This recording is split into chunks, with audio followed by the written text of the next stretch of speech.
Hey guys, आप सभी का फिर से स्वागत है। ट्रेड और टेक्नीशियन अप्रेंटिस की पोजीशन के लिए IREL ने अपना एक रिक्वायरमेंट नोटिफिकेशन जारी किया हुआ है, जिसके बारे में आज हम डिस्कस करेंगे। इससे पहले मैं आपको इस कंपनी की छोटी सी इन्फॉर्मेशन दे दूं। ये कंपनी मिनीरत्न कंपनी की कैटेगरी में आती है। इसके मैं विकीपीडिया पेज पर आ चुका हूँ, आप यहाँ पर देख पा रहे हैं। और इसका जो डिपार्टमेंट कंट्रोल है एटॉमिक एनर्जी के अंडर में, ये जैसे कि आप यहाँ पर देख रहे हैं, administrative control of department of atomic energy. तो इसी में ये वैकेंसी निकाली गई है। तो अब हम चलते हैं वापस से नोटिफिकेशन पर।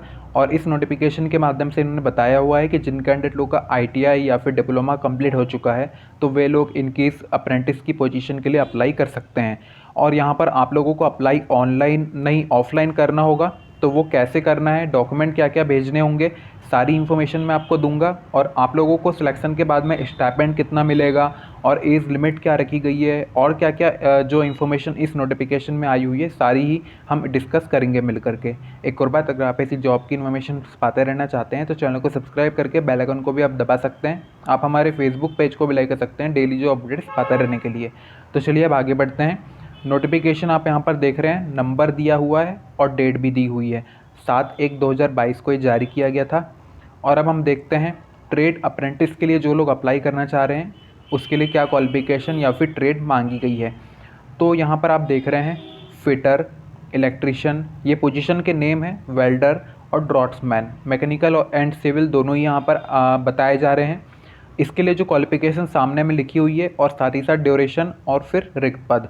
तो क्वालिफिकेशन फिटर के लिए फिटर ट्रेड होनी चाहिए ITI में, और इलेक्ट्रिशियन होनी चाहिए ITI में, ITI वेल्डर के साथ होना चाहिए वेल्डर पोजीशन के लिए, और उसी तरीके से ड्रॉट्समैन होना चाहिए आप लोगों का मैकेनिकल या फिर सिविल ट्रेड के साथ में। ड्यूरेशन 1 साल का रहेगा, सामने में रिक्त पद लिखे हुए हैं। और अब हम देखते हैं टेक्नीशियन अप्रेंटिस के लिए।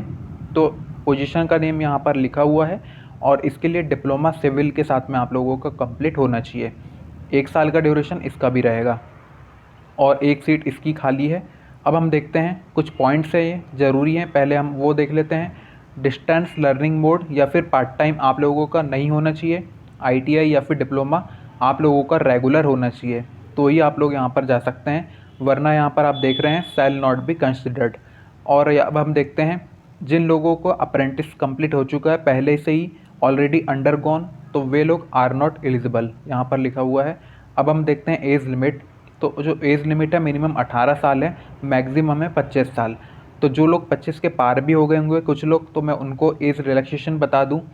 एज रिलैक्सेशन ST और SC कैटेगरी को 5 साल, OBC को जो नॉन क्रिमिलियर हैं 3 साल और PWD को 10 साल। तो आप लोग ऐड कर लीजिए। अब यहाँ पर हम देखते हैं ड्यूरेशन को मैंने आपको बता दिया है। स्टाइपेंड के बारे में हम देखते हैं तो 5वें पॉइंट में मेंशन किया गया है कि जो स्टाइपेंड का रेट है अप्रेंटिस रूल के जो 1992 में बनाए गए थे उसके हिसाब से आप लोगों को यहाँ पर पे किया जाएगा। अब हम देखते हैं यहाँ पर सिलेक्शन की जो मेथोडोलॉजी क्या है। तो आप लोगों का जो परसेंटेज बने होंगे ITI या फिर डिप्लोमा में, उसके हिसाब से आप लोगों को सबसे पहले शॉर्टलिस्ट किया जाएगा। उसके बाद में मेडिकल फिटनेस के लिए आप लोगों को बुलाया जाएगा। अब हम देखते हैं यहाँ पर कि आप लोगों को अप्लाई कैसे करना होगा। तो हाउ टू अप्लाई वाले हम यहाँ पर पॉइंट पर आ जाते हैं। सबसे पहले मैं आपको बता दूं कि ITI वाले और डिप्लोमा वाले दोनों का ही जो अप्रेंटिसशिप का जो पोर्टल है उसमें आप लोगों का रजिस्ट्रेशन होना अनिवार्य है। आप लोगों को मालूम है कि ये पोर्टल क्या होता है। यहाँ पर आप लोग सबसे पहले में रजिस्टर कर लीजिए अपने आप को, क्योंकि उसका जो एक प्रिंट है वो निकालना होगा रजिस्ट्रेशन वाला। और फिर उसके बाद में क्या करना है वो मैं आपको बता देता हूँ। ये चौथे पॉइंट में आप यहाँ पर देख रहे हैं, मैं इस नोटिफिकेशन का लिंक नीचे में दे दूँगा।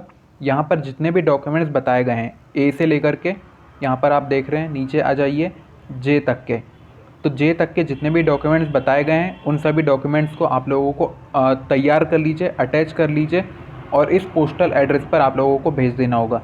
लेकिन भेजने के पहले में आप लोगों को एक और आप काम करना है कि ये फॉर्मेट बनाया गया है इनका, इस फॉर्मेट को आप लोग को फिल करना है, ठीक है, भर लीजिए। अगर भरने में प्रॉब्लम आ रही है या फिर कुछ और डाउट हो है या फिर क्वेश्चन है तो मुझे आप कमेंट करके भी पूछ सकते हैं, मैं आपको रिप्लाई कर दूंगा। तो यहाँ पर इन सब को फिल कर लीजिए, अपनी पासपोर्ट साइज फ़ोटो लगा लीजिए और फिर जो भी डॉक्यूमेंट्स बताए गए हैं यहाँ पर आप लोगों को उसके साथ में अटैच करके भेज देना होगा, जो मैंने आपको एड्रेस बताया हुआ है। और लास्ट डेट रहेगी 27 जनवरी 2021। तो 27 जनवरी उस दिन तक के या फिर उसके पहले तक के आप लोगों को भेज देना होगा, नहीं तो फिर उसके बाद में जो एक्सेप्टेबल नहीं माना जाएगा। तो अगर आपके मन में कुछ डाउट है तो मुझे आप कमेंट करके भी पूछ सकते हैं। और इस फॉर्मेट का नोटिफिकेशन का लिंक मैंने आपको नीचे में दे के रखा हुआ है, आप वहाँ से इसे प्रिंट करवा लीजिए और फिर आप लोगों को उसको सबमिट कर देना होगा। अब मिलते हैं आपसे नेक्स्ट जॉब की इन्फॉर्मेशन के साथ, तब तक के लिए।